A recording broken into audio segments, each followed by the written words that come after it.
Day. This is your favorite Mr. Tapan Kumar. So today we will study something new and we have to do some auxiliaries, modal auxiliaries. Today we will see what is their use and when we use them.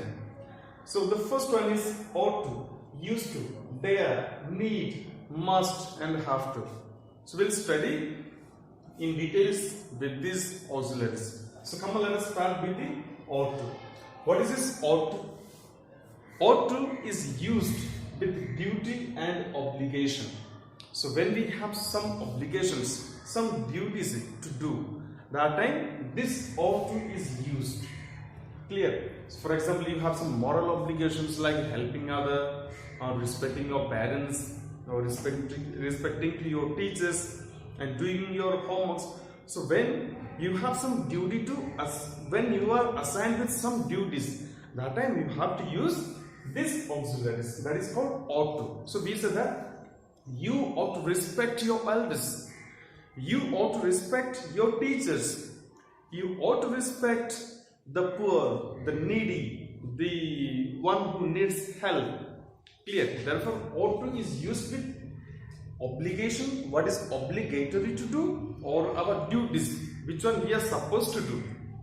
So that is the use of obligation. Thus we can say that the government ought to help the poor people. So secondly comes used to.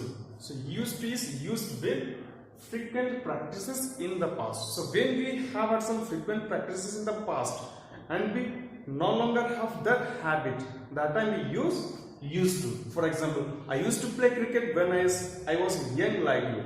I used to do a lot of social works when I was a youth. So that time. So when we had some frequent practices in the past, that time you say used to. Then comes dare. So remember the third person singular form of dare is dare. It is not dares and it doesn't followed by to. So dare means it is used as negative and interrogative. Dare means actually it is used with the himmat. Understand that? He dares not.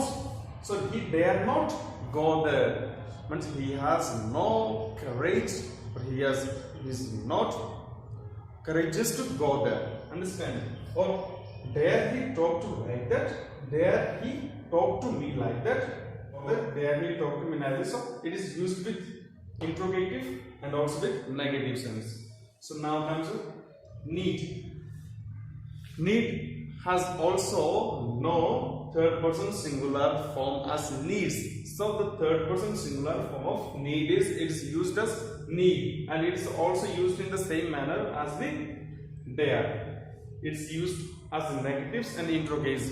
When it is used as a helping verb, it is used thus.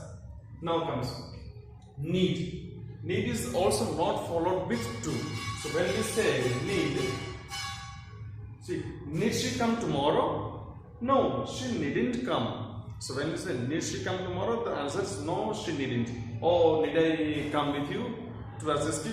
No, thanks, you needn't. I have another assistant. You can say also like that. Then the next ones are coming must and have. These are the two auxiliaries which we are supposed to do something by all means. When we have to do something by all means, that time we have to use this auxiliaries must and have to. As a student, I must study hard.